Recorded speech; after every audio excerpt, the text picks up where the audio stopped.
نحمدہ ونصلی علی رسولہ الکریم اما بعد فاعوذ باللہ السمیع العلیم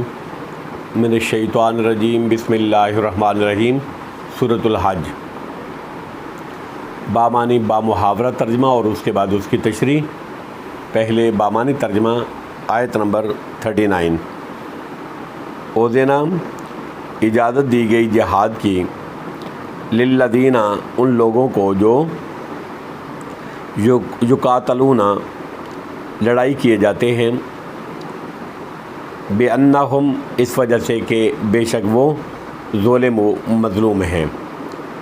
وَإِنَّ اللَّهَ اور بلا شبہ اللہ رب العزت علی نصرہم ان کی مدد کرنے پر لقدیر البتہ خوب قادر ہے۔ آیت نمبر 40۔ الذین وہ لوگ جو اخرجو نکالے گئے، من دیارہم اپنے گھروں سے، بغیر حق بغیر حق کے نہ حق، الا صرف ان یقولوا ان کے یہ کہنے پر کہ ربنا اللہ ہو، ہمارا رب اللہ ہے،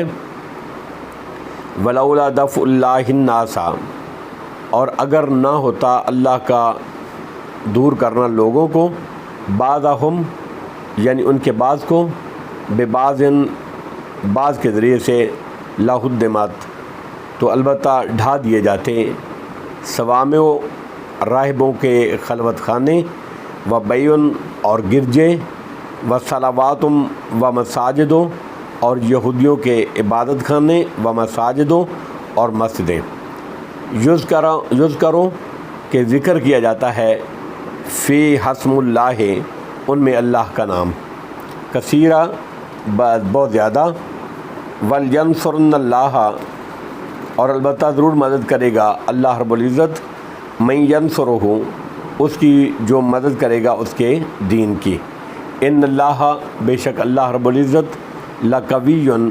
البتہ بہت قوی ہے، قوت والا ہے، عزیز خوب غالب ہے۔ آیت نمبر 41۔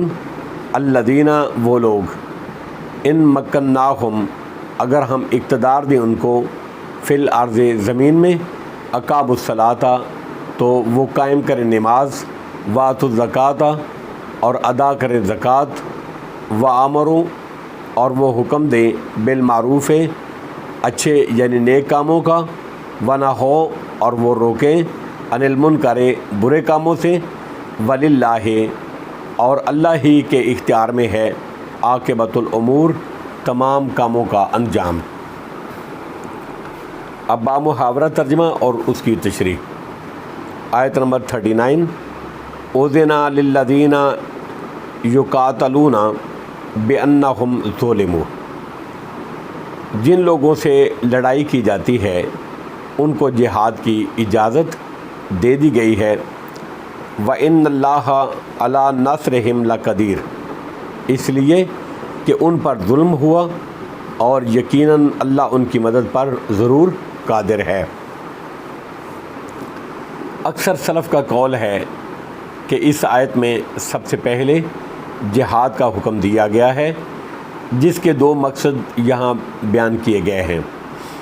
مظلومیت کا خاتمہ اور نمبر 2 علاء کلمۃ اللہ،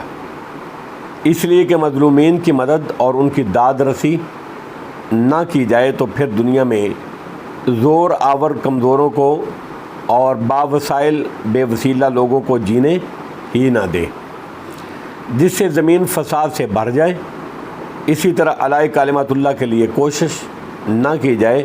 اور باطل کی سرکوبی نہ کی جائے تو باطل کے غلبے سے بھی دنیا کا امن اور سکون اور اللہ کا نام لینے والوں کے لیے کوئی عبادت خانہ باقی نہ رہے۔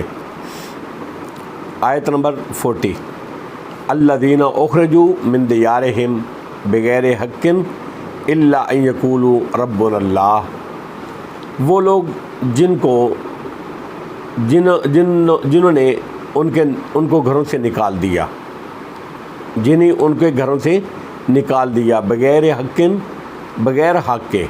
نہ حق نکال دیا، بغیر کسی قصور کے نکال دیا، الا ان یقولوا ربنا اللہ صرف اس لیے کہ وہ کہتے ہیں ربنا اللہ ہمارا رب اللہ ہے، ولولا دفع اللہ الناس بعضهم ببعض لہدمت صوامع و بیع و صلوات و مساجد یذکر فی اسم اللہ کثیرا۔ ہمارا رب اللہ ہے، ان کا قصور یہ ہے کہ وہ کہتے ہیں ہمارا رب اللہ ہے،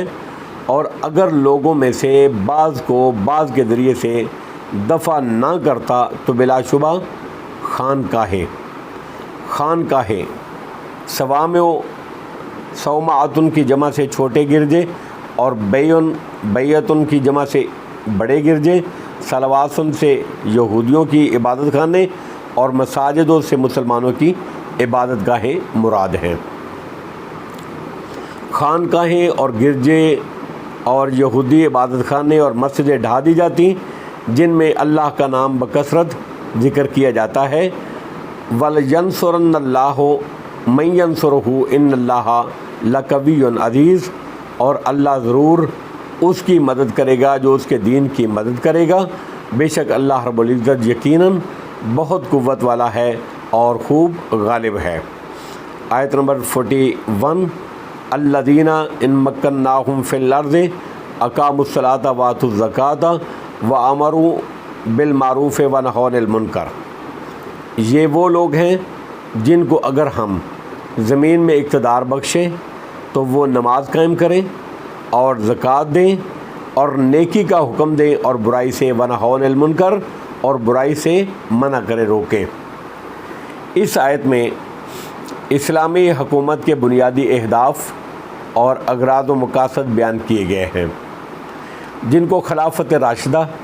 اور قرن اول کی دیگر اسلامی حکومتوں میں سے بروئے کار لایا گیا، اور انہوں نے اپنی ترجیحات میں ان کو سر فہرست رکھا، تو ان کی بدولت ان کی حکومتوں میں امن اور سکون بھی رہا، رفاہیت و خوشحالی بھی رہی،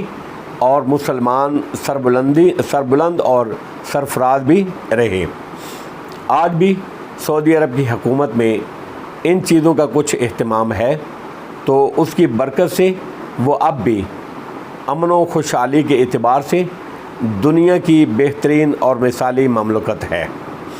آج کل اسلامی ملکوں میں فلاحی مملکت کے قیام کا بڑا غلغلہ اور شور ہے، اور ہر آنے جانے والا حکمران اس کے دعوے کرتا ہے، لیکن ہر اسلامی ملک میں بد امنی، فساد، قتل، غارت اور ادبار و پستی اور ذبح حالی روز افزوں ہے۔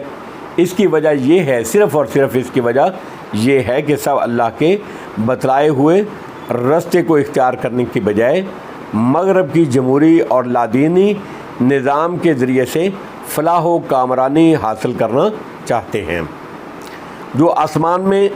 ٹھگلی لگانے اور ہوا کو مٹھی میں لینے کے مترادف ہے۔ جب تک مسلمان مملکتیں قرآن کے بتلائے ہوئے اصول کے مطابق اقامت الصلاۃ اور زکوٰۃ اور امر بالمعروف اور نہی عن المنکر کا اور اللہ کی توحید کا اہتمام نہیں کریں گے اور اپنی ترجیحات میں ان کو سر فہرست نہیں رکھیں گے، وہ فلاحی مملکت کے قیام میں کبھی کامیاب نہیں ہو سکیں گے۔ وَلِلَّهِ عَاقِبَةُ الْأُمُورِ، اور تمام امور کا انجام اللہ ہی کے اختیار میں ہے، یعنی ہر بات کا مرجع اللہ کا حکم ہے اور اس کی تدبیر ہی ہے۔ اس کے حکم کے بغیر کائنات میں کوئی پتہ بھی نہیں ہل سکتا، چاہے جائے کہ کوئی اللہ کے احکام اور ضابطوں سے انحراف کر کے حقیقی فلاحی اور کامیابی سے ہمکنار ہو جائے۔ واللہ اعلم بالصواب، وآخر دعوانا ان الحمد للہ رب العالمین۔